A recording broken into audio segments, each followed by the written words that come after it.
Description: Ywain, a knight bored with his administrative duties, abandons his estate to his younger brother and goes on a pilgrimage to seek his heart's desire.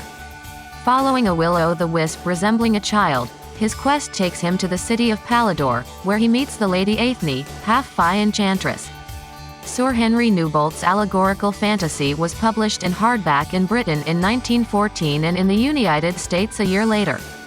It was revived in 1975 as the fifth volume in the celebrated Newcastle Forgotten Fantasy Library. Enjoy listening to the audiobook. Part 1 of Aladore by Henry Newbolt. Chapters 1 to 3. In every land thy feet may tread, time like a veil is round thy head. Only the land thou seek'st with me never hath been, nor yet shall be. It is not far, it is not near, name it hath none that earth can hear. But there the soul shall build again memories long destroyed of men, and joy thereby shall like a river wander from deep to deep forever. Dream Market. Chapter 1. Of the Hall of Sulney, and how Sir Ywain left it. Sir Ywain sat in the Hall of Sulney, and did justice upon wrongdoers. And one man had gathered sticks where he ought not, and this was for the 20th time. And another had snared a rabbit of his lord's, and this was for the 40th time. And another had beaten his wife, and she him, and this was for the 100th time, so that Sir Ywain was weary of the sight of them. Moreover, his steward stood beside him, and put him in remembrance of all the misery that had else been forgotten. And in the midst of his judging, there was brought into the hall a child that had been found in the road, a boy of 7 years as it seemed, and he was dressed in fine hunting green, but not after the fashion of that day or country. Also, when they spoke to him, he answered becomingly, but in a speech that no one could understand. So Sir Ywain had him set by the table at his own side, and now and again, as he judged those wrongdoers, he cast a look upon the child, and always the child looked back at him with bright eyes. And even when there was no looking between them, he listened to what was being said, and smiled, as though that which was weariness to others was to him something new and joyful. But as the hour passed, Sir Ywain felt his mind slacken more and more, and whenever he saw the boy smiling, his own heart became heavier and heavier between his shoulders, and his life and the life of his people seemed like a high road, dusty and endless, that might never be left without trespassing. And though he would not break off from his judging, yet he groaned over the offenders instead of rebuking them, and when he should have punished, he dismissed them upon their promise, so that his steward was mortified, and the guilty could not believe their ears. Then when all was said and done, the hall was cleared, and Sir Ywain was left alone with the boy. But the steward, looking slyly back through the hinges of the door, saw that his lord and the child were speaking together, and he perceived that they understood one another well enough, though how this should have come about he was not able to guess, having himself heard the boy answering to all questions in none but an outlandish tongue. Then he saw Sir Ywain rise up, and suddenly he was aware that his lord was calling for him loudly and with a hearty voice, as he would call for him long since when they were at the wars together. And when he went in, Sir Ywain bade him summon all the household. Now, when the household were come into the hall, they stood at a little distance from the dais, in the order of their service, and Sir Ywain stood above them in front of the high table, and beside him was the boy, and before him was his own brother, who was now an esquire grown, with hawk on wrist. Then Sir Ywain bade his brother kneel down, and there he made him knight, taking his sword from him, and laying it on his shoulder, and afterwards belting it again round his body. And he took the keys from his own girdle, and the gold spurs from his own feet, and said aloud, I call you all to witness that as I have done off my knighthood and the honour of Sulney, and given them to this my brother Sir Turquin, so also by these tokens do I deliver unto him the quiet possession of my house and goods, and the ceasing of all my lands, to hold on to him and his heirs for ever, by the service due and accustomed for the same, and henceforth I go free." Then his brother, who was both glad and sorry, and moreover was still in doubt how this might end, stood holding the keys and the spurs, and looking at him without a word. And he looked also at the child, and he saw that for all the difference in their years, the eyes of Sir Ywain had become like the boy's eyes. And as he looked, his heart became heavy, and for a moment he envied his brother and feared for himself. But in his fear he moved his hands, and the keys clanked and the spurs clinked together, and his heart leapt up again for joy of his possessions. And all this Ywain saw as it were a great way off, and he smiled and forgot it again instantly. And the boy took his hand, and they went down the hall together. And when they came to the door to pass out, the steward got before them and bowed as he was used to do, and he spoke very gravely to Sir Ywain, reminding him that this same afternoon had been appointed among the lords, his neighbours, for the witnessing of certain charters. But Ywain and the boy looked at one another and laughed, and the steward saw that they laughed at the lords and at him, and at the very greatness of the business. And he was enraged and turned away, and went to his new master. Then Sir Turquin came hastily after them, and he laid his hand upon his brother's arm, and bent his head a little, and spoke to him, so that none else should hear. And he said, "What is this that you are doing? For no man leaves all that he has, and departs suddenly, taking nothing with him." But those two went from him without answering, and they passed, as it seemed, very swiftly along the road under the woodside, and were hidden from him. And again, as he stood still watching, he saw them going swiftly above the wood, where there was no path, but only the bare wold before them. Chapter 2. How Sir Ywain saw his own face for the first time. Now the truth is that when Ywain turned his back on his old life, and the snug lordship that was his, he had no thought of what was to be the way of his wandering, nor did he so much as know by which of the world's four roads he would begin his journey. But he climbed upon the open wold, as if all his pleasure was to climb and to strike his feet firmly, and to breathe deep. And the boy went by his side in like manner, and they spoke no word.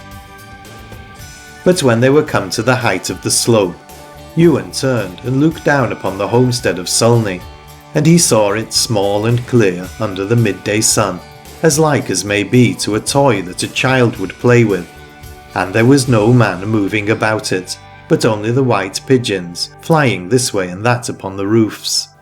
And it was lovely to him, for he saw it as a time that is past.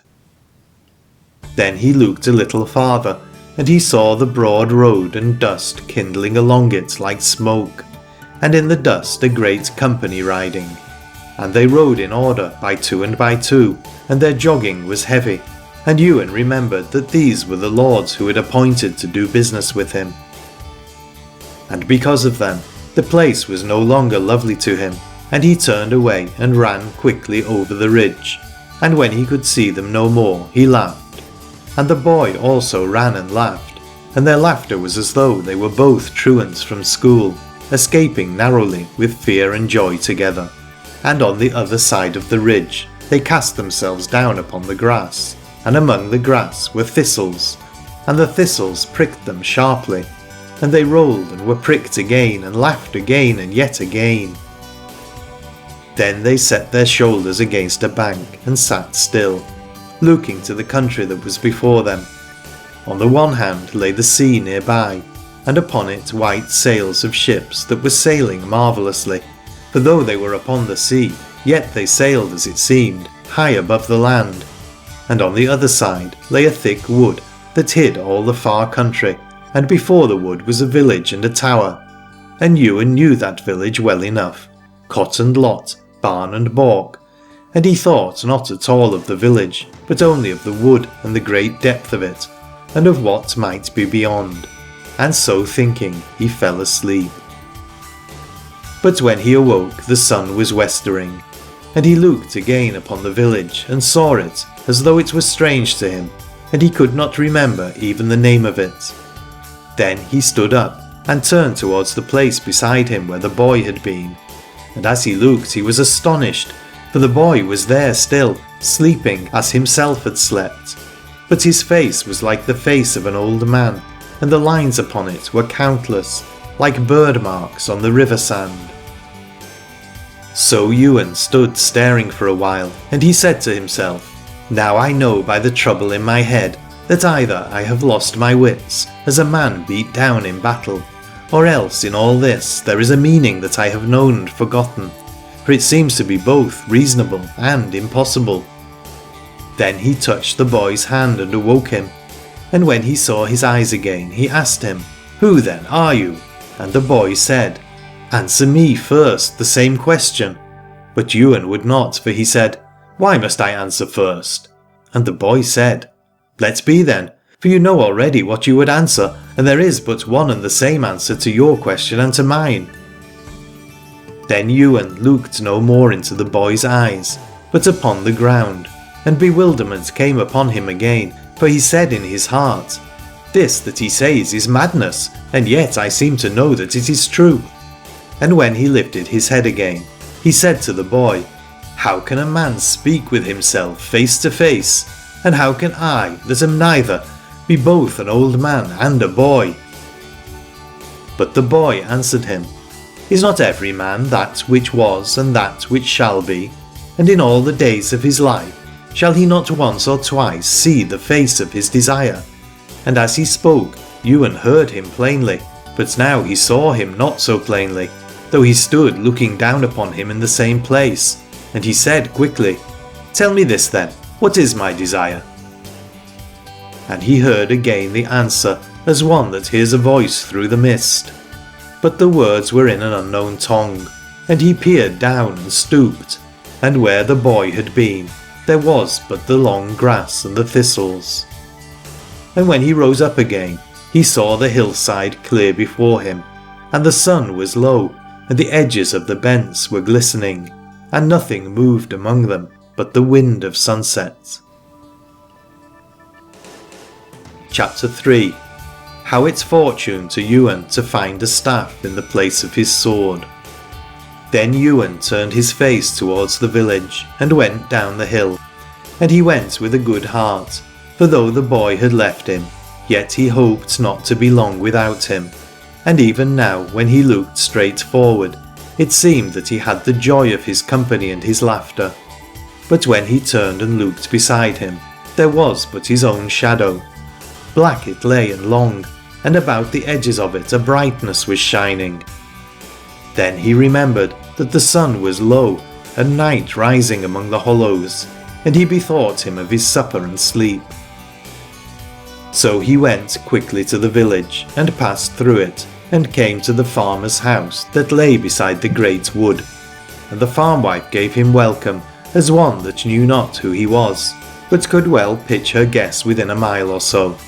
And she whispered to her husband, but he was hard of hearing and full of slumber from the fields.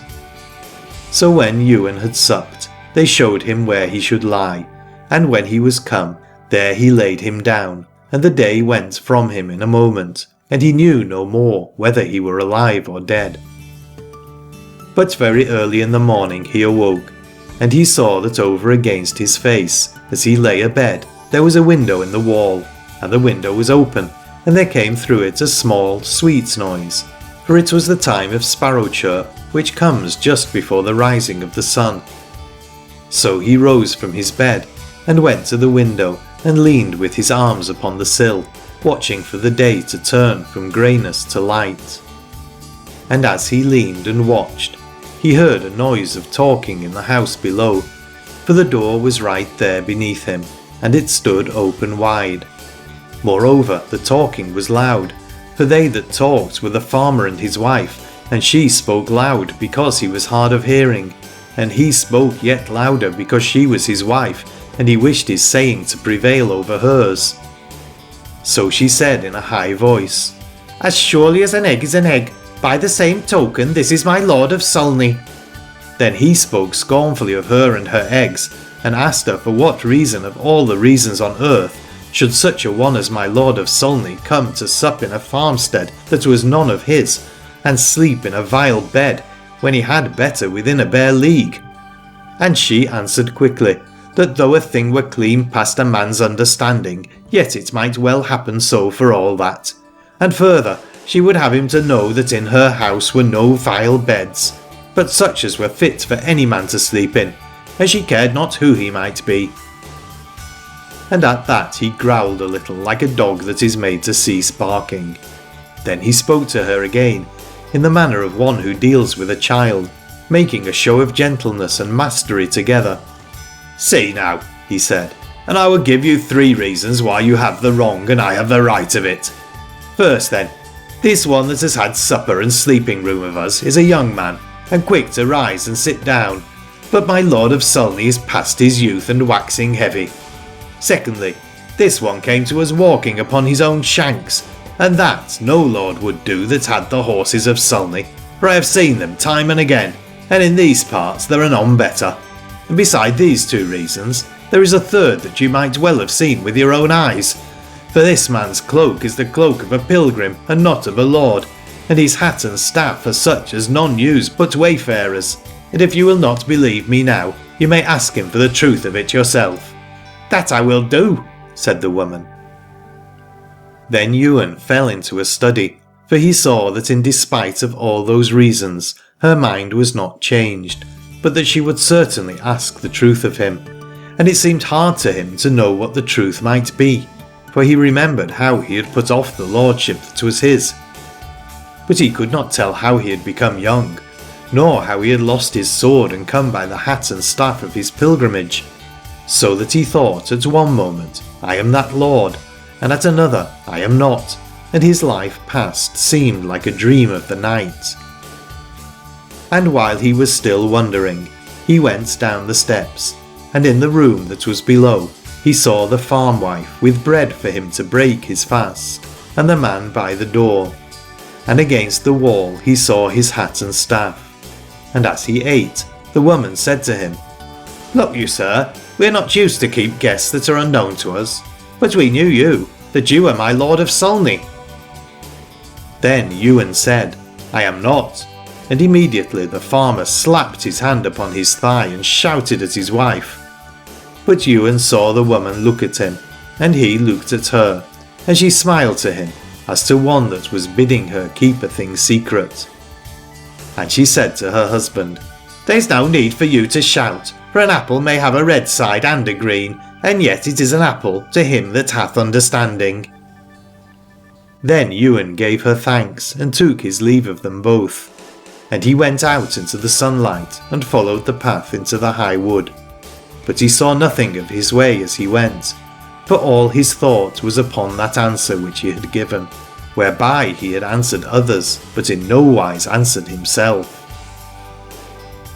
End of Part 1. Part 2 of Aladore by Henry Newbolt. Chapters 4 to 6. Chapter 4. How Ywain came to an hermitage in a wood. So Ywain marched alone in the high wood, and for a time he saw no more the sun, nor the light of the sun, for the wood was of pines, and they were marvellous thick above his head, but the stems were far enough apart, and the track went this way and that among them, and whiles it turned aside, and whiles it forked, and whiles it was no track at all. But Ywain went always right forward, and would not stay, nor leave following his own thoughts. And as he went, it came again into his mind that he was a new man, for though he was still amazed with questions, yet he carried neither forethought nor repentance. And he marched to a song that was in his ears, and in his marching there came to him the remembrance of the child that had led him forth. And though he knew surely that he was now alone, yet by the imagination of his heart he could well see the child dancing before him upon the path of the forest. And at last, when he had gone a long way, and could by no means tell how long, on a sudden he looked far before him, and saw the ground all fresh with grass, and no more pine needles upon it, but sunlight and shadow. And he went quickly forward, and came out from the dark wood, and stood in an open grove that was hoar with silver birches. And beyond the grove was a stream that ran burbling, and beyond the stream was a bank with great beeches upon it. So, for delight of that place, he turned and left following the path, and went along between the beech roots and the stream. As he went, the bank upon the right hand was ever higher and steeper, until there were no more beeches upon it. But by the stream was a bare lawn between this wood and that, and a little cliff thereby, as sharp as a cliff of the sea. Now the cliff was of red sand, and the face of it was carven curiously, for in it were 2 steps and a doorway, as it were the doorway of a church, and 2 windows of like fashion with a little mullion to each, so that Ywain knew it for an hermitage. And he sat down to look upon it, stepping back within the shadow of the beech trees, and when he looked, it did him great good to see and to think upon it, for the house was small and secret, and though the carven work of it was but plain, yet it well showed the pleasure of him that had worked at it. Then the hermit came out from within, and when he saw him, Ywain kept close to watch what he would do, for he knew not the manner of hermits, nor how they live all their life days, seeing that they have time before them like new fallen snow, without fence or footmark. Now the hermit had bread in his hand, and Ywain hungered at the sight of it, for he had had none since the morning was early, and now it was late. And this he knew by the hermit's shadow, for it lay small and squat about his feet. Nevertheless he would not move, but kept still where he sat, for his desire to see was greater than his desire to eat, and he thought moreover that he might yet come to the eating after the seeing. So he looked and saw as he desired, for the hermit broke the bread and rubbed it in his hand, and threw the crumbs abroad upon the lawn. And instantly there came upon the place a dozen of small fowls, such as dunnocks and finches, and they hovered and hopped after the bread as long as he would throw it. And some part of it he would not throw, but he walked away from the birds and came to the stream, and held out his hand above a little pool, where the water ran curdling. And Ywain knew that he was giving the remnant to the fish, and that they were by likelihood trout that came for it. For where a crumb fell upon the pool, there he saw the water broken, and at some times there was no splashing, but only a ridge that ran swiftly upon the face of the pool. Then, when all was finished, the hermit stood looking upon the water, as one that loved the sound of it, and had no need to be elsewhere.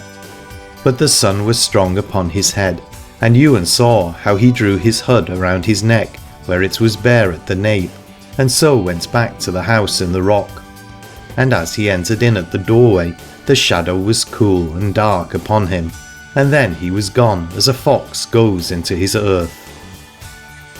But Ywain mused yet a little while longer, and all that he had seen seemed strange and very good to him, like the tales of the elves and pixies, of whom there is nothing told that will not please young children, because they also have their dealing with the little things of the earth, and are of no account with grown men.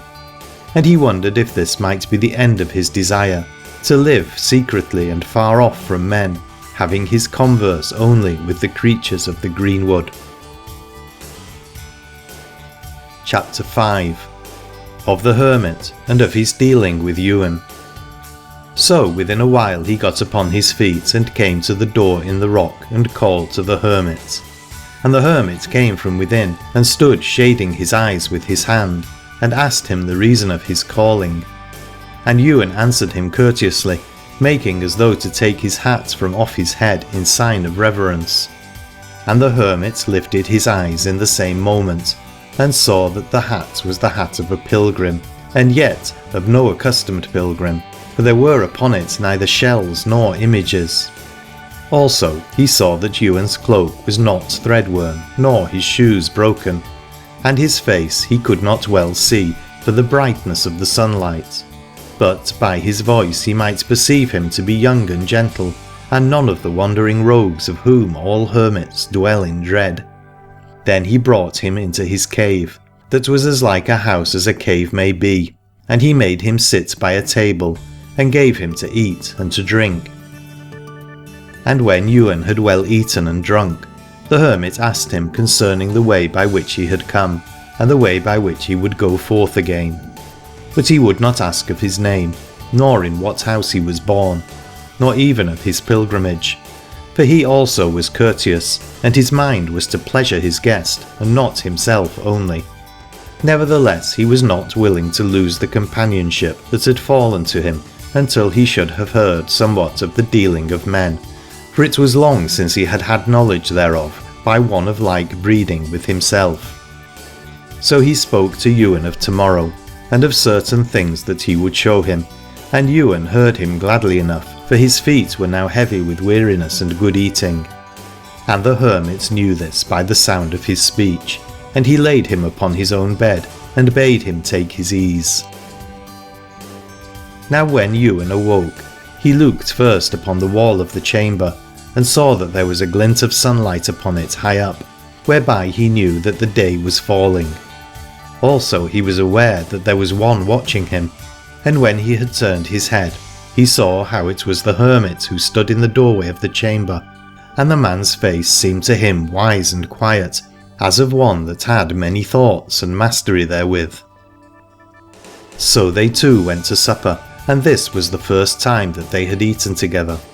And at one time they remembered this, and at another they forgot it, for they spoke not of their doing, but chiefly of their deeming, and often they would be eager the one to put question to the other, and often they would know before question put how the answer would be. Then at the last Ywain was minded to ask counsel of the hermit, and in one tale he told him all, to wit, how that in a day his life had changed, and how that he had left his own house and the house of his fathers, and gone out to seek his desire, and again how that he had as yet no certainty of what his desire might be. Only he told nothing of the boy that had come and led him away, but he put his own desire in place of the boy, for he was willing rather to be counted a fool than a teller of marvels. And he thought that his adventure might be judged as well by the part as by the whole, for that which he would hold back was in no wise the marrow of it. But the hermit said, "Desire is a child, yet will he take a man by the hand and lead him away." Then Ywain was astonished, for he said within himself, "How can this hermit have knowledge of the child, seeing that I told him nothing?" Then the hermit said further, "This is the part of a man, to know whether his desire be a wise child or a wayward. For the wayward will swiftly take him a wandering, and swiftly in his wandering will leave him, but the wise will never leave him utterly."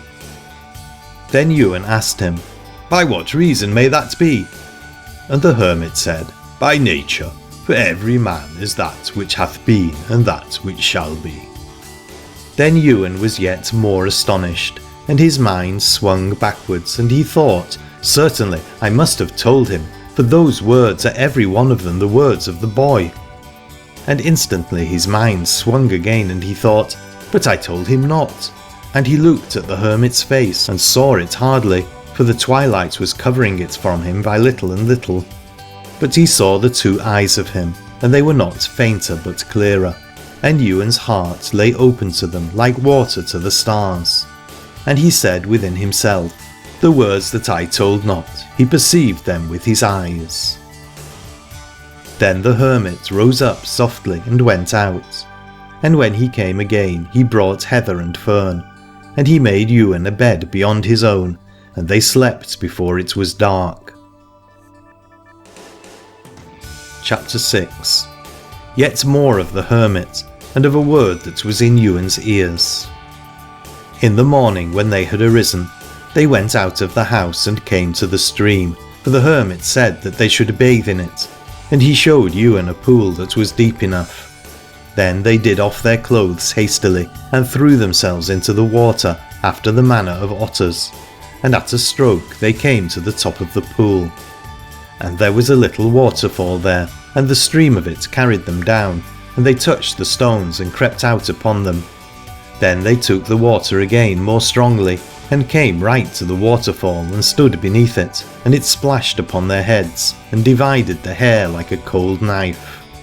And at that they laughed together, and so threw themselves back and were carried down again, and they came quickly to their clothes, blowing with their breath and shivering. But when they had run to the house, they were warm and fresh.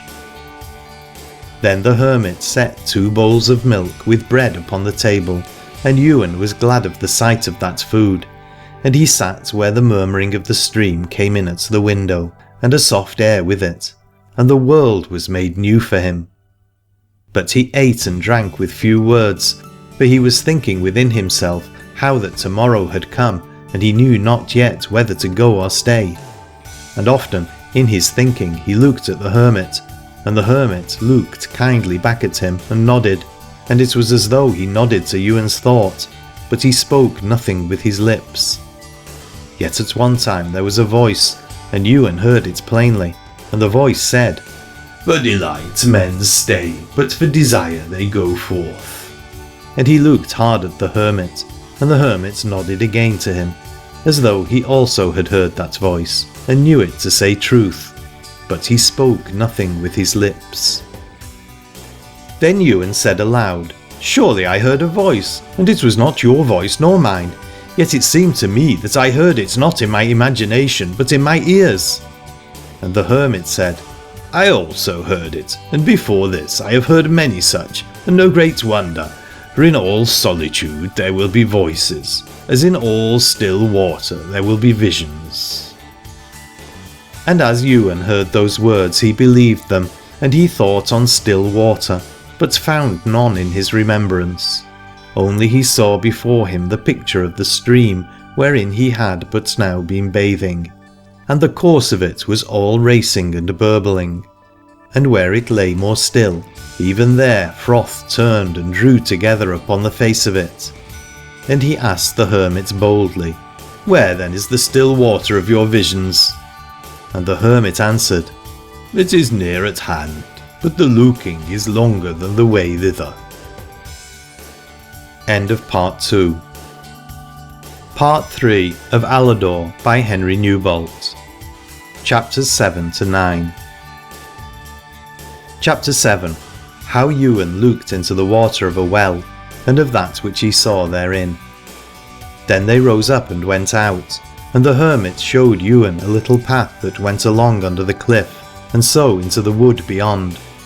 And thereby, he said, was the way to a dead thorn tree, that stood in a space alone. And under the thorn tree was a wellspring, and from the wellspring came a runnel of bright water, whereby it might surely be found.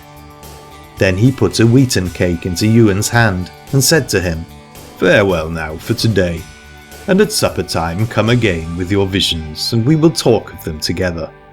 But when you stand by the wellspring and look therein, then," said he, "be not weary of your looking, but return always, and be always in hope until the sun go down. For the visions are not quickly to be seen, as the common sort suppose that they see all things which are before their faces, whereas they see, as it were, but the shadows upon the ground, and not the life of those who cast them. But that which you seek to see is the dealing of spirits, and men come not thereto suddenly, but by long time and loneliness." Then he returned from him, and Ywain took the path and went into the wood, and in no long space he saw a great thorn tree before him, and it was all dead and without leaf or berry, and other trees there were none very near it, but only the cliff that bore hard upon it on the one side, whereby it leaned a little outwards. And beneath the spread of it, Ywain saw a wellhead made of stone from the cliff, and it was of the height of a man's thigh. Also there was a step or margin of stone under it, and the step and the wellhead were both shapen with 6 sides, every side equal to every other, after the manner of the waxen chambers of bees.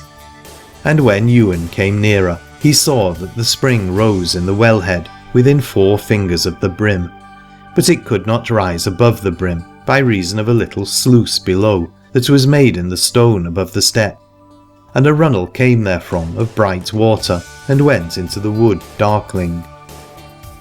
Then he looked into the water of the spring, and it was deep and still, for the fountain was as great as the runnel, and no more, so that there came no moving of the water that was above. But the shadow of the cliff lay yet upon the wellhead, for the sun was not high, and by that reason the face of the water was like the face of a mirror, and all that Ywain could see therein was his own image, and with that the image of the thorn tree, and no more could he see, though he looked long and warily. So for a while he ceased from looking, and he went into the wood beyond the well, and walked softly therein, for he meant to come again, as the hermit had counselled him. And as he went he mused, and when he awoke out of his musing, he perceived that the sun was now high above him. Right so he turned about and came quickly back to the thorn tree, and looked again into the water, and where dimness had been, there was sunlight, and the water was clear and thin, and in the depth of it were many lights, both shining and shimmering, for some of them rested in their glowing, like embers, and some rose and curdled, like smoke of gold, and so passed and came again continually. But of visions Ywain could find none, only these lights could he see, and else nothing. Then again he left looking in the water, and sat down under a green tree, for it was past noon and hotter than before.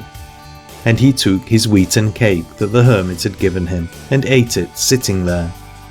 And as he ate, he thought on these days that were hardly yet 3 days since he left his former life, and they seemed to him to be as it were 3 long years that lay between him and the time that was before. Then suddenly he perceived that with his thinking the heat of the day had gone over, and the sun was dipped into the trees of the wood behind him where he sat. And he looked again towards the wellhead that stood there before him, and a light was upon the stone of it that was the last of the sunlight, and afterwards that light passed away, and the stone was left dark. Then he knew that his time was come, and he leapt up and strode to the well and leaned over it. And at the first he looked and saw nothing, for a darkness seemed to rise and roll within it, like a cloud in a storm. But after no long watching, the darkness rolled away, and he saw clearly. Now that which he saw was a marvel, for it was not water, though it lay within the wellhead. Nor was it sunlight, for the sun was now far down behind the wood. But it was by seeming a piece of that country, as it were between the night and the day, for there was a wood and a river with a high bank, and in the sky above there was neither sun nor moon, but one only star of bright silver. And as he looked, the star faded, by reason that the sky was more light. And he saw that the river was wide and shallow, and over the width of it were stepping stones, one beyond another in a line, like floats upon a fishnet. And out of the wood came a boy, and though his face was turned away, yet could Ywain tell without doubt that he was in all things like the boy that had been with him. And his heart beat, and he strained in his watching, as one that fears lest he be seen or heard. But the boy came to the stepping stones, and passed lightly over them, and began to go upon the bank. And as he went, there came a bright light upon the topmost of the bank, and Ywain perceived that it was the light of sunrise, and it fell upon a banner that was there, with men about it in armour, and twice or thrice there came sudden glints upon the armour, and for all that they seemed far off and small. It was clear to be seen that they fought together in 2 companies, and the boy, when he had climbed the bank, came to one of the companies and entered into it, and Ywain saw him no more. But that company stayed not where they were, for they were hard pushed in the fighting, and gave ground by inch and by inch. And one man of them, that had no helmet upon him, came to the edge of the bank with a horn in his right hand, and he set the horn to his mouth to blow it. And in that instant the darkness came again, and Ywain saw nothing but only the water in the well, and the cloud that rolled within the water. and he started up, and fear and joy took him in the same blood heat, and he turned and ran quickly by the path under the cliff. Chapter 8. How the hermit set Ywain on his way, and of 2 secrets that he told him. Now it was the hour when the hermit would be going to supper, and thereupon came Ywain to the house. And while they sat eating and drinking, Ywain told the hermit of that which he had seen, but he spoke warily, for he told him nothing of the boy. And the hermit said, "The vision is yours and not mine, yet this much concerning it is in my head, and not in yours. I tell you therefore, the woodside that was shown to you, and the stepping stones and the bank beyond the water, all these are of no solitary vision, but may be seen of any man that has a mind thereto." Then said Ywain quickly, "That mind have I." And the hermit looked him in the face, and nodded to him after his own fashion. Then he told him of the way to that place which he had seen, and as he spoke, Ywain saw the way plainly, as it were before him, and the winding and the turns of it, and the stars above the trees, and the settling place of the moon. And the hermit said how it was a 9 hours' journey for a man like himself, that was now out of his youth and past hurrying. And when he heard that, Ywain kept silence for a moment, and in the silence he made his reckoning, that it wanted even now but 8 hours to sunrise. And thereupon he stood up suddenly upon his feet, and stretched out his hand to bid the hermit farewell. But the hermit left him there standing, and went to and fro, and took bread from the table, and put it in a wallet, and brought it to Ywain. And he took also a hunting knife from the wall behind the door, and a thong thereto, and gave it to him to belt about his middle. But Ywain laid it first upon the table, and drew the knife from out the sheath, and cut off a silver button of his cloak. And the knife he returned into the sheath, and left it lying, and the button he gave to the hermit in token of bargain and sale, lest in the time to come, by the gift of a knife, their friendship should be parted, as hath happened unto many and many. And then he belted on the knife without fear, and they two went swiftly from the house, and came to the wood and entered into it. Now the moon was high and bright, being near the full, and the light of her came softly between the trees, and made clear the path. And Ywain and the hermit spoke little in their going, for all the need that they had of each other.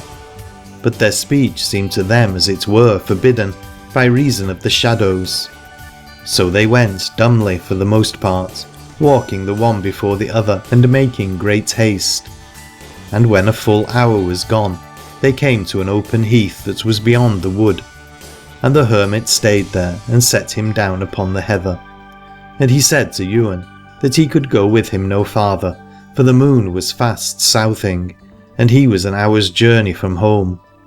But this he said courteously, as one that spoke of necessity, and against his own heart. Then Ywain sat by him, and suddenly in his heart also there came division, with thoughts straining this way and that, as 2 hounds that strain in the same leash. For though he was hot to follow his desire, yet he remembered the companionship of the hermit, and the quiet of his dwelling. Moreover, he saw the man there beside him, and none to take his place. But again the remembrance of the boy drew him more strongly, and he chafed till he should be gone. So he said to the hermit, "Let me go now, for even as they say of death, the longer the colder, so it is with the parting of friends. But I know also that I go too soon, for you have perceived of me more than ever I told you, and of a certainty, with your counsel I might have feathered my shafts. And though this may not be, yet tell me now, I pray you, in few words, of the likelihood of this my journey, how it shall prosper, or in what danger it shall come, that I may thank you and fare the better." But the hermit said, "In this you are astray, for that which a man may learn in solitude is not knowledge but wisdom, and wisdom is not of this or that, but of the nature of things. So now concerning you, I know not how you shall fare, but I know of that which you may become, and in some part I know the way thereto. Follow therefore your desire, for so only can you live and be alive, and this is the first secret. But the second is this, that you serve another, for so only can you put away your enemy that was born with you. And truth it is that if a man overtake his desire, and have not done away with his enemy, it had been better for him that he had died first, for he shall never have peace. And Ywain heard the words and marked them, for they were spoken deeply. But what the meaning of them should be, that he knew not yet, for his mind was all abubble with the thoughts of his journey and of the boy, and of the fighting that he had seen in the vision. And the hermit perceived that he was distraught, and in haste to be gone, and he stood up and bade him good speed. But first he took a promise of him that he would come again, and then he spoke the last words and turned away into the wood. And with that Ywain's heart fell, and his strength was slackened, and he laid his hand to the stem of a pine tree, and leaned upon it, that he might keep watch upon the hermit, until he should be wholly gone from him. And at the first he saw him as a living man, but afterwards as a shadow without form or substance, for that which he saw was ever moving through the forest and the moonlight, as a fish is seen dimly in green water, going among the reeds. And at the last he saw him not at all, for the very shadow of him was wholly mingled with the night. Chapter 9. Of Ywain's journey by night, and how he was brought by a lady to the place of his vision, and so left her. So Ywain turned him from his watching, and as he turned him, he drew his breath again, and his heart rose, and he took the path strongly among the heather. And he went therein a good 2 hours or more, until he saw upon his left side how the land rose up ridgewise like the back of a great hog. And for all that it was night, yet he saw the top of the ridge clearly, as it were a black line that ran along the sky. And thereover stood the moon all broad and yellow, and he perceived that this was the place of her setting, as the hermit had shown it to him by his counsel. Then he knew that it was hard on midnight, and he had great gladness because that he had come so far on his way, and no time lost. And he left the heath and took a good road that was below the ridge, and for a little space the moon hung above him, as if it were a great lantern of yellow horn. And then she sank behind the ridge, and in no time afterwards the land was dark. Nevertheless he ceased not to go swiftly and without stumbling, for the stars were now brighter before him, and the road under his feet was smooth and white with dust, so that he had no need to walk warily. And as he went he remembered all the words of the hermit, and he turned them over in his mind as a man turns over his money upon his hand. For it may chance that he knows not yet how much it is, or in what manner it may serve him. Even so, Ywain considered the words of the hermit, and namely the 2 secrets, whereof one was plain to his understanding, and one was dark. For he was of himself fully minded to follow his desire, but to serve another was no such matter, seeing that in his old life he had served both lords and overlords, and for his wages had little but weariness. And in this wise he reasoned hotly as he went, speaking as it might have been to the hermit himself there present. Then upon the instant his sight went from him, as it happens many times to those that reason hotly, and he saw no more the road beneath him, nor the stars above, but by seeming he came again into the house in the rock, and there was the hermit sitting over against him, and his eyes shining in the twilight. And Ywain said to the hermit, "What is this secret that you have told me, and how can a man both follow his desire and also serve another? For by his desire he would be free, but service is to freedom as water upon fire." And the semblance of the hermit looked at him and nodded kindly, but he answered nothing to Ywain's questioning, save that he spoke again the former words. Then, because of the hermit's voice and the deepness of it and the quiet of his house, the tangle in Ywain's heart was untwisted, and he had no more lust of reasoning. And he came back as it were from another place, and perceived that he had been a long time absent, for the way was changed beneath his feet, and from being a high road was become a green ox drove, and the stars in the sky were few and pale. Then Ywain saw that the night was far gone, and fear came suddenly upon him, lest in his dreaming he should have wandered aside from the right way. And he stood still to peer about him, but he could see nothing save only the ox drove and a little bank that was the border of it, and the field beyond the border. But while he stood still, there came the sound of a cock crowing, and in the same instant he was aware of a tower that lay hard by, and it lay on the field, all bare and open, where he had looked before and had seen nothing, until the crowing of the cock. But now he could see it without peering, and how it stood on a little mound in the field, with a pool beside it and a great rowan tree thereby.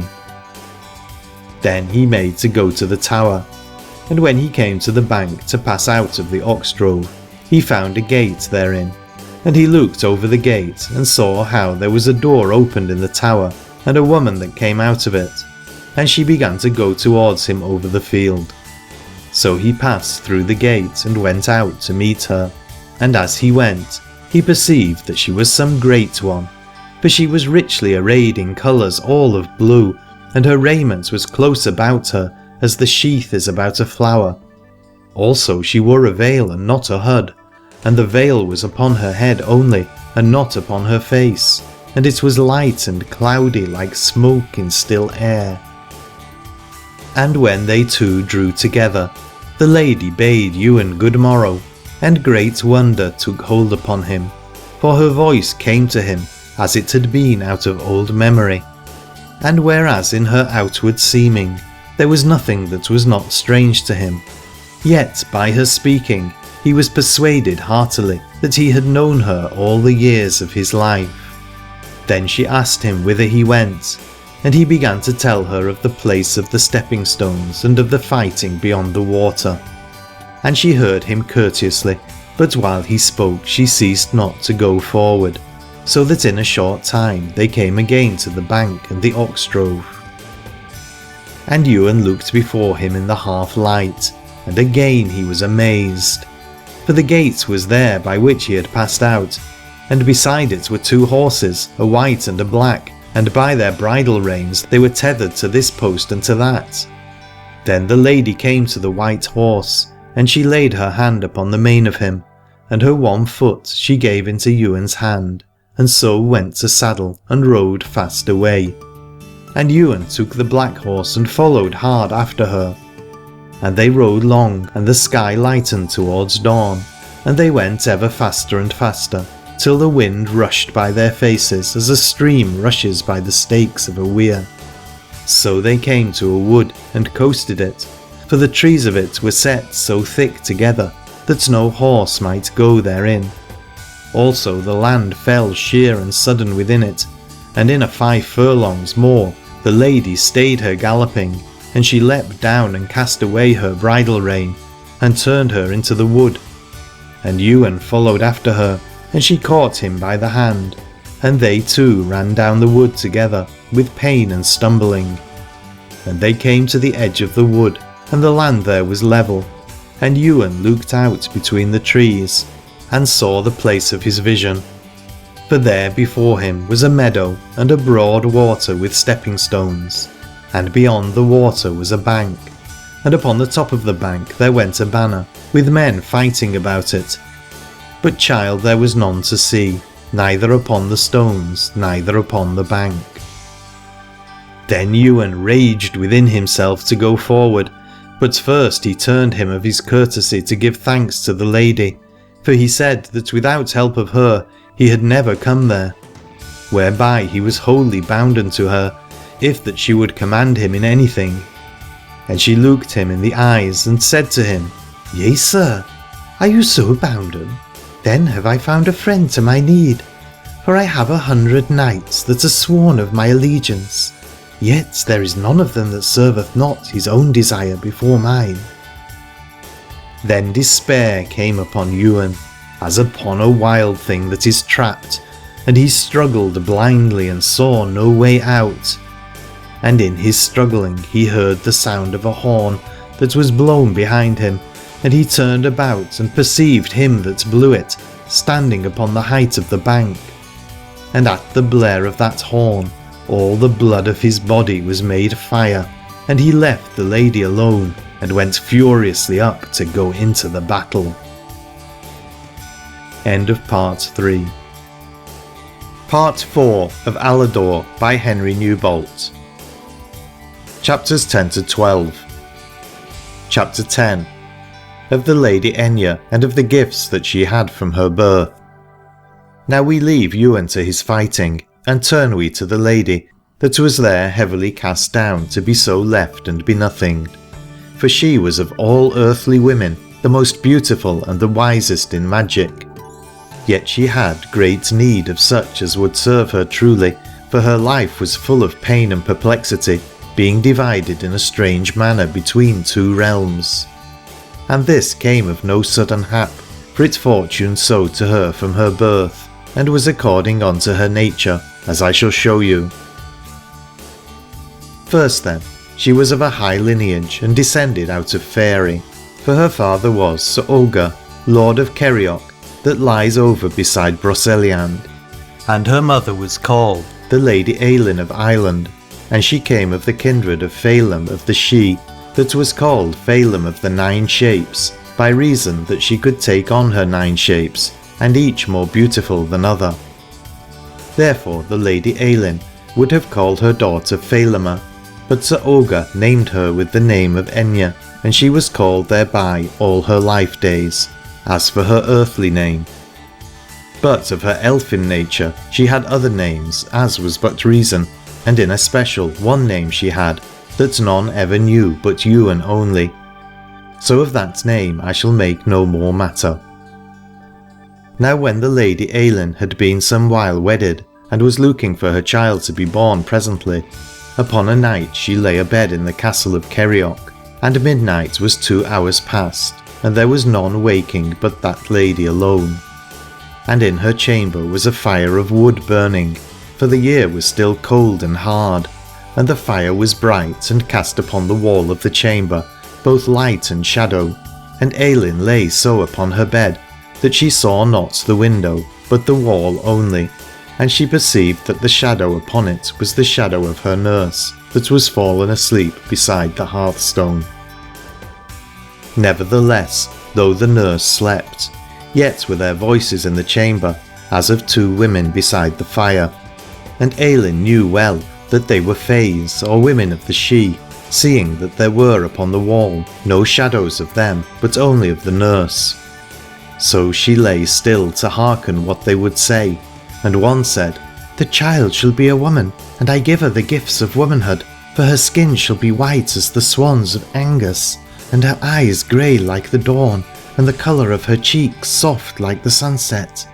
And she shall be loved by 100 knights and one, and her love shall be to her true lover both meat and madness, like the wild honey of Arroy.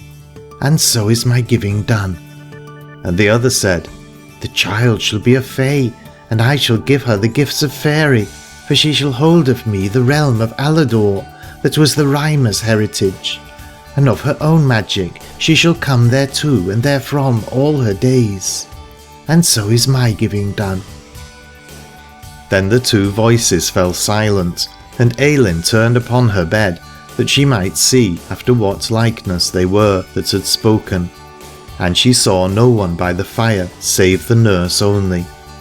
But in that moment came the moon, going downwards to the sea, and a beam of her shining entered into the chamber and lay upon the floor, and so moved across the floor and came to the hearthstone. And in that beam Aithne saw plainly how there stood 2 shapes of women between the bedside and the hearth. And they were grey shapes and thin as air, for she saw behind them the fire burning and the embers of it, but she saw it some deal faint, as it were behind 2 wisps of smoke. Then those 2 fays drew near to her, and stood by the bedside, and the one of them touched her head, and the other touched her hand, and at the touch of them her blood was made heavy, and she slept deep beyond voice or vision. And in the morning when she awoke, she found in her hand a golden key, and upon her head she found also a golden comb that she knew not. And by the tokens of the key and the comb she had certainty of that which she had heard and seen. But of the meaning thereof she held great debate with herself, and might not be satisfied. And she thought to take counsel of her kindred when she should come again into Ireland. But to Sir Oger, that was her husband, she said nothing of the matter, for he was a man that had no dreams, neither by night, neither by day. Then in a short space thereafter the child was born that was called Aithne, and she was heir to her father and her mother both. For other child they had none, man nor maid, but this one only. And she was a wise child and a beautiful, but always she made for herself a way and walked in it. And when she was come to 7 year, and it was the day of her birth, she played in the castle of Kerioc all such games as she would. And at the last she came into her mother's chamber, and there found a little chest and opened it. And in the chest was a comb of gold and a key of the same, and the key she left there lying. But the comb she laid into her hair, and stood before a mirror and preened herself. Then came her mother suddenly, and took the comb from her, and gave her instead the key of gold to make her a game therewith. And right so the child was gone from the place, and she was seen no more in Kerioc for the space of 3 hours. Then before night she came again with the like swiftness, and she was no whit weary or hungry or afeard, but she greeted her mother dearly, as one that had been long gone from her into a far country. And afterwards the child said how that she had been in Aladore, and the time that she had been there was by her deeming 3 years, for she said firmly that she had seen the cowslips there 3 several times, and 3 times had gathered them all fresh in their springing. And thereat her father laughed out, as a man will laugh that hath the better knowledge. But the Lady Aithne perceived that she spoke truth, and as the child had said, so it was with her many times thereafter, for she came and went by her own magic, and that was by the gift that she had of fairy. Chapter 11. How the Lady Aithne departed out of this life, and of the counsel that she gave to her daughter Aithne. Then with the years so passing, the time came that Aithne was a damsel grown, and many knights sought her love, and many asked to have her in marriage. And it happened at this time that her mother, the Lady Aithne, was taken with sickness. And though her malady was but light to the deeming of such as saw her and heard her speak thereof, yet inwardly she knew that the end of it was to be by death only. So upon a day she lay in her chamber in the castle of Kerioc, and Aithne sat there beside her, and they talked together of this and of that. And at the last the Lady Aithne ceased from talking, and then she spoke to Aithne again and said, "My daughter, I would not have you parted from me by blindness, as others are parted from me. For they deem that in the spring I shall be healed of this my malady, whereas I know inwardly that before the thorn is hoar I must be otherwhere. And of that, beloved, I say no more, for you too shall one day pass out by this gate, and I bid you to the tryst after death.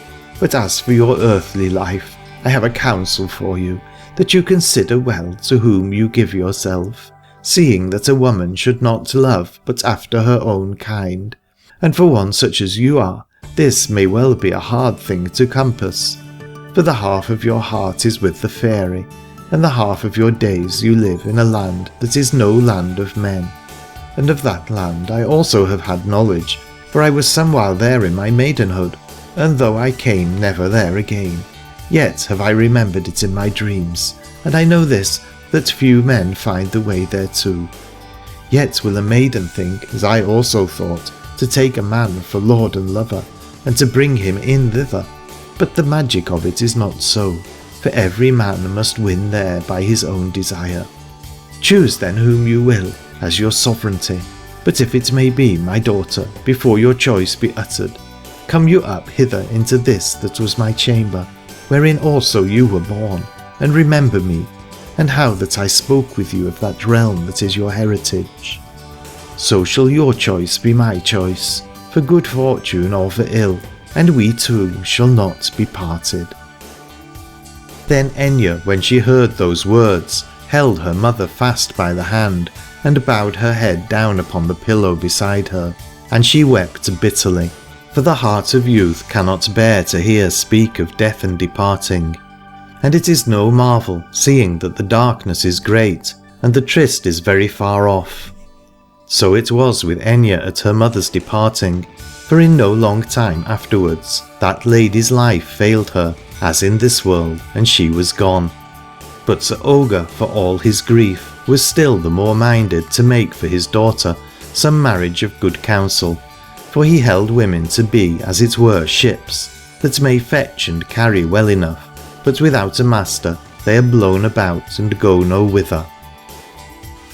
Now came again those knights of whom I spoke before, and they were by number 100 from the first to the last, and they loved her all of them, not for her lands only, but each with such love as he had, for her beauty some, and some for her sweet voice, for oftentimes when she spoke and looked, the blood would dance in them that heard her.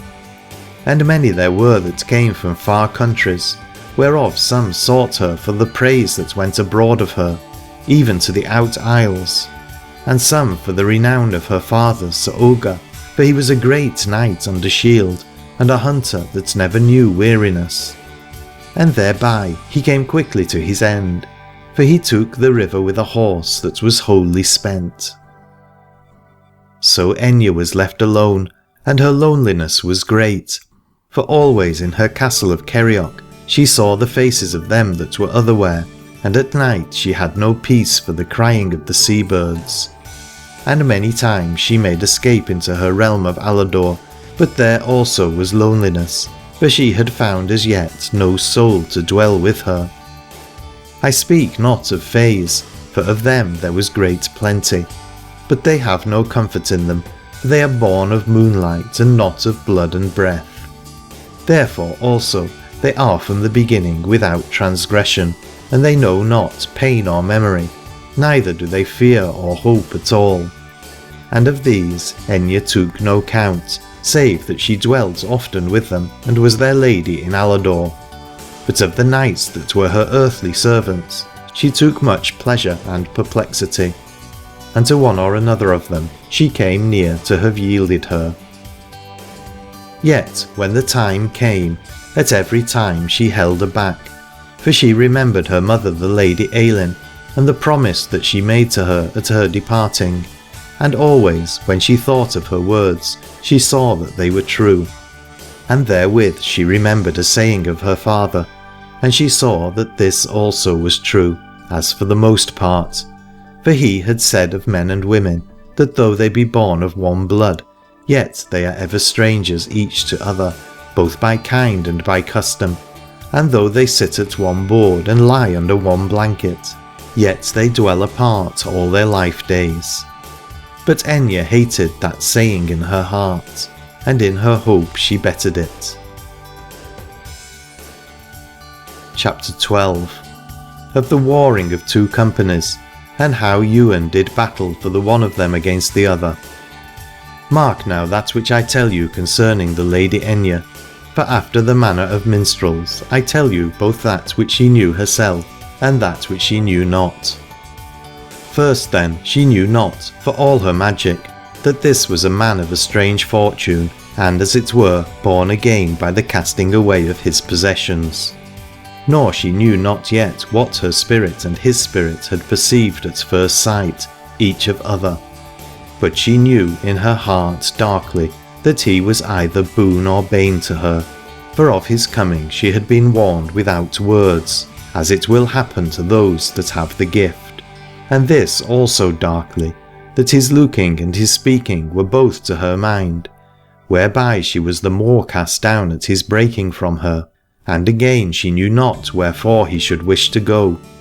Yet she could not choose, but remember that he seemed to have some great purpose in his going, and upon a man's face such purpose will show like beauty, so that even out of her pain there grew a sweetness, as fruit grows out of the wounding of a tree.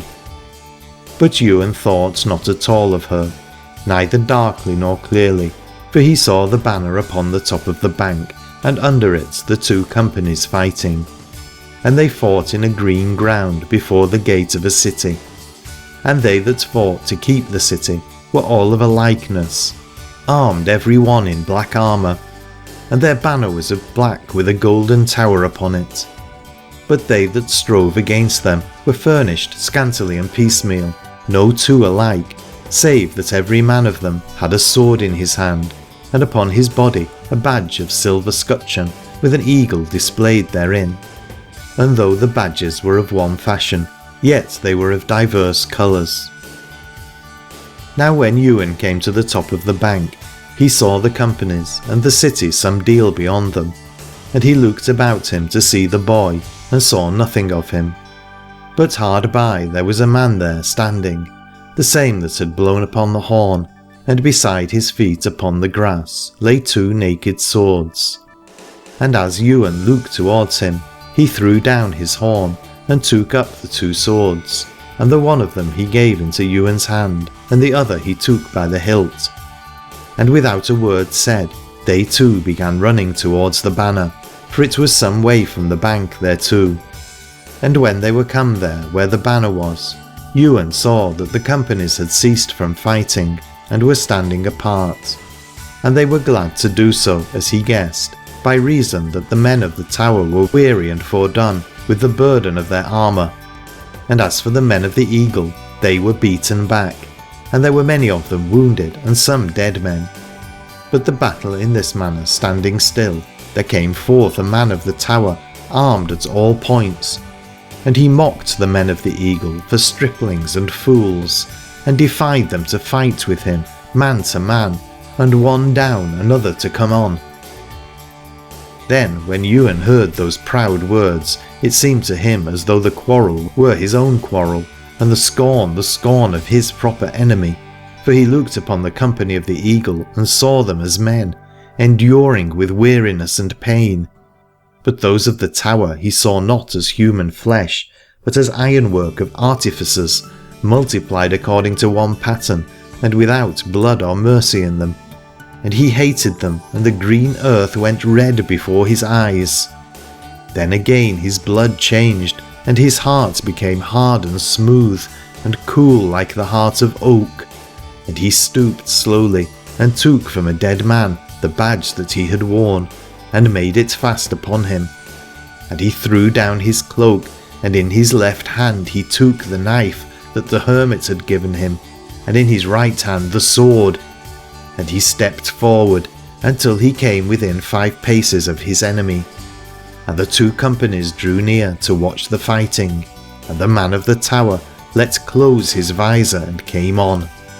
And Ywain looked at him, and saw how he moved him as one that bears a great weight, and underprops it warily, lest it fall over on this side or on that. And he remembered to have moved himself in like manner at the end of day, when he was outwearied in the wars, and he laughed in his heart at the remembrance, for it seemed to him of good counsel.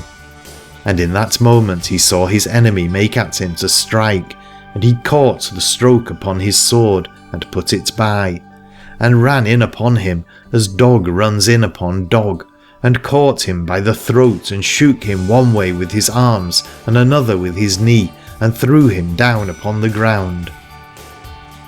Then the man of the tower rolled heavily in his armour, that he might come to his knees and rise again. But in his rolling, Ywain fell upon him and pressed him down, so that he grubbled in the earth with his visor, as a swine grubbles with his snout.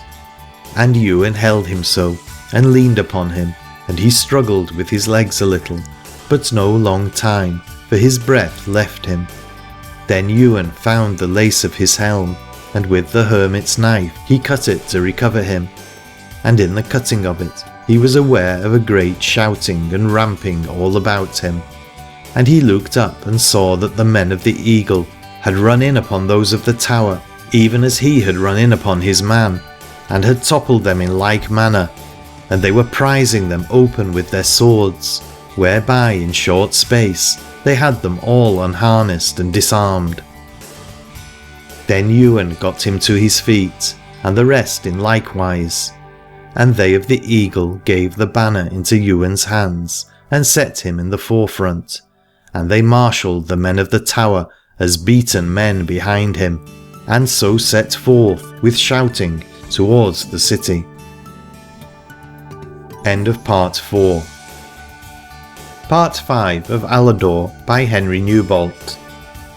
Chapters 13 to 15. Chapter 13. How Ywain was brought into the city of Paladore.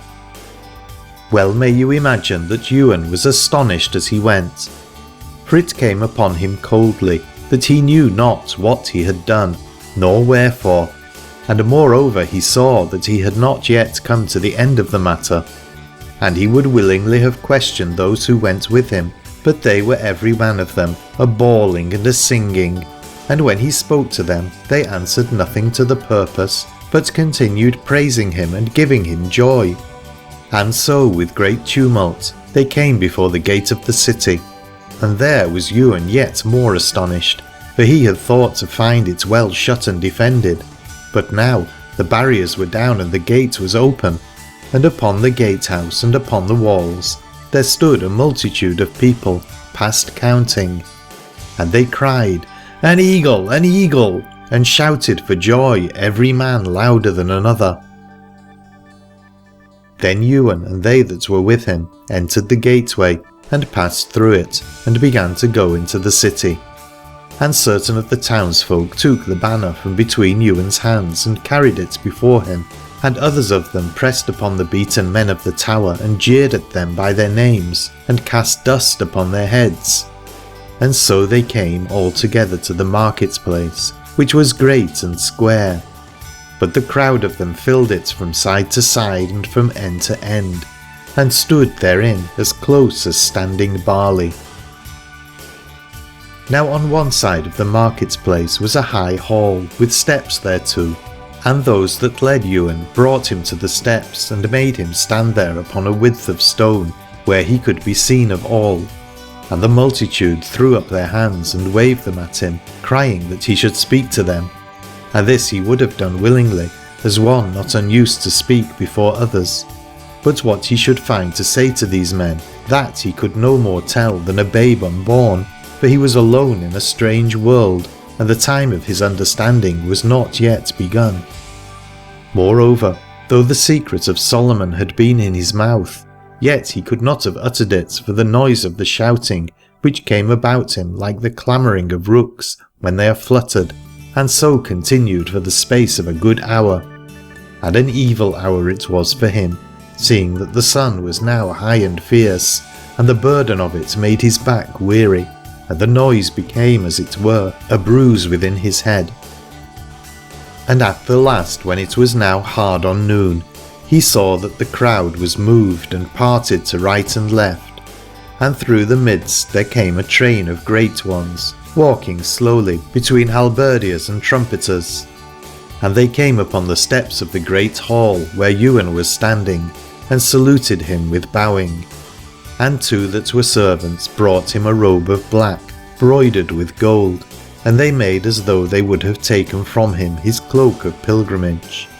But that he would by no means suffer, for he remembered how he had come by it, so that in the end they covered his cloak with the robe and were content. Then two of the chief ones took him by the hand, and led him into the great hall, and there went in after them all, that train and many more. Chapter 14. How Ywain sat at feast in Paladore, with the company of the tower and the company of the eagle. Now the hall was ordered within as for a feast, and the ordering of it was after the accustomed manner of feasts. for at one end of it was a high table upon a dais, and other 2 tables there were that came squarely therefrom, as the 2 posts of a door come squarely from the lintel. And the napery upon the tables was fine and white, and the dishes were of silver. But upon the dais was a cupboard, and the cups upon it, and the ewers and the plates were all of gold. And up and down the hall there went 6 marshals, who showed courteously to each man where he should be seated. And they showed to Ywain a seat at the high table, and when he sat therein, he overlooked well nigh all the hall. Then came 2 pages with water to let wash his hands, whereof he thanked them without feigning. Then the marshals brought to him those that should sit on either side of him, and when they had demanded of Ywain how he should be called, then they named each to other by their names. And of those 2 the one was called Sir Reynold, and he was shaped like a pear, and yellowed in face, and slow of speech as one upon whom men wait. And about his neck was a gold chain, and a jewel of gold hung thereby, made in the fashion of a tower. But the other of them was by name Hubert, and he was a young man and slight, and he bore upon him the scutcheon of the eagle, and his speech was restless and full of joy.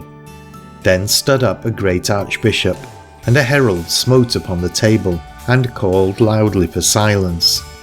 And when the archbishop had spoken a set piece of grace, then all men stirred, and sat them down again with much clatter. And thereupon came servitors, and served every man with meat and drink. And as Ywain ate and drank, his weariness departed, and his spirit came again to him, and he was minded to learn the truth of all that he had seen that day, to which end he turned him first to Sir Reynold, seeing that he was manifestly of the tower, and dwelt, as Ywain supposed, within the city. But Sir Reynold was not to be so handled, for he was such an one as would liefer ask 10 questions than answer 2, and his manner of speaking was like water that is slow and deep, against which there is no force to stand, but only to go therewith. Yet was the man courteous after his kind, for he said how that Ywain had done well, as for so young a fighter, and might yet come to some good. And though he knew it not, yet in one matter he told Ywain that which he would have asked him, for when he began to speak he demanded to know this, whether Ywain had been in Paladore at any time past, or was only that day come among them. And thereby Ywain perceived that the name of the city was called Paladore. Then in no long time weariness came upon Ywain, and he left speaking with Sir Reynold, making excuse in the best manner that he could. And he set his hope upon the young man Hubert, for he saw that he bore the scutcheon of the eagle. And Hubert told him all that he asked, and more thereto, for he said that what was done according to the custom of the city, whereby each year they banished all such of the young men as had come to their strength, and once in each year the young men came before the gate in company, and demanded to enter. And they were favoured of many within the city, but certain of the elders went out and fought with them to drive them away, and this they did because of the company of the tower, for it was a most ancient company, and they feared greatly lest the young men should change the ordinance thereof, seeing that it was fitter for men in age than in youth. Then Ywain asked him concerning the company of the eagle, and first what was the ordinance of it. And Hubert said that they had no ordinance but one, and that was that every man should wear his own colours, and do after his own heart, and this also, that he should always and in all places fight against the tower. Then Ywain asked him again whether it was so that the eagles had always the better of the tower as they had at this present. And Hubert said that there was no such fortune, for though they were many in number and of a great spirit, yet they were poor and poorly furnished. And there was yet another reason, and that was because they kept no fellowship together, and had small knowledge of war. For as soon as one of them gathered skill or strength in fighting, they of the tower came secretly and offered him entrance, so that for the time to come he fought not against them. Yet time and again, he said, there would come one that could not be reckoned with, so that once in 10 years, as it might be, the eagles would have the mastery. And for the hope of such an one, the horn was blown to call him to the place of the fighting. Then Ywain left that, lest he should seem to speak of himself, and he said how he was astonished because that he saw about him both those of the eagle and those of the tower, sitting and feasting together after so cruel a day's work. And Hubert answered that this also was of the custom, and great was the evil that came of it. For though a young man, he said, may become old before his time, never will an old man come back into the mind of his youth. So that it was but according with nature that through the mingling of the companies the tower should be continually plenished and the eagles minished.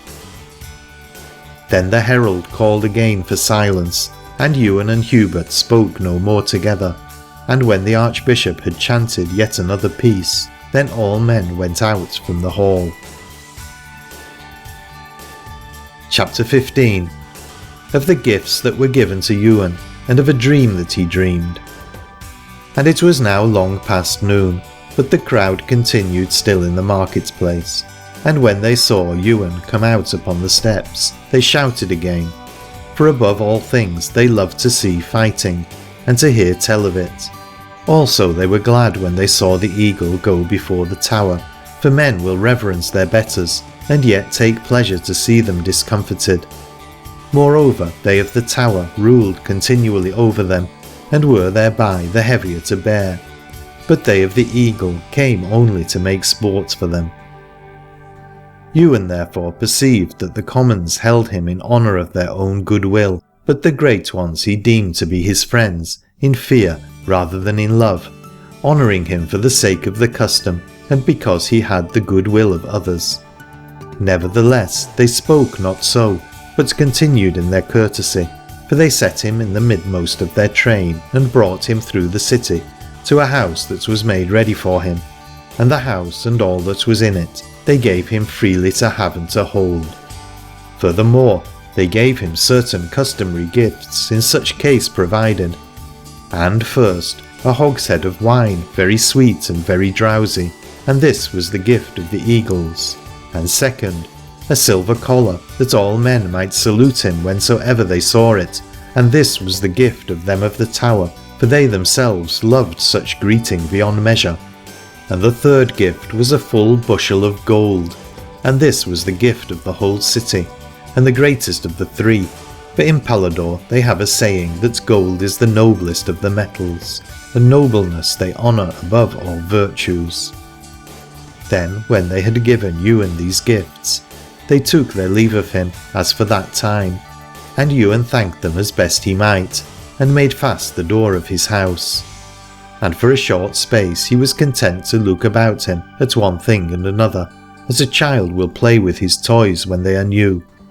And then he thought to taste of the wine that had been given him, and when he had drawn a little of it into a cup, he drank it, and for a moment he had some joy thereof, for it was sweet upon the tongue and ran bravely through his blood.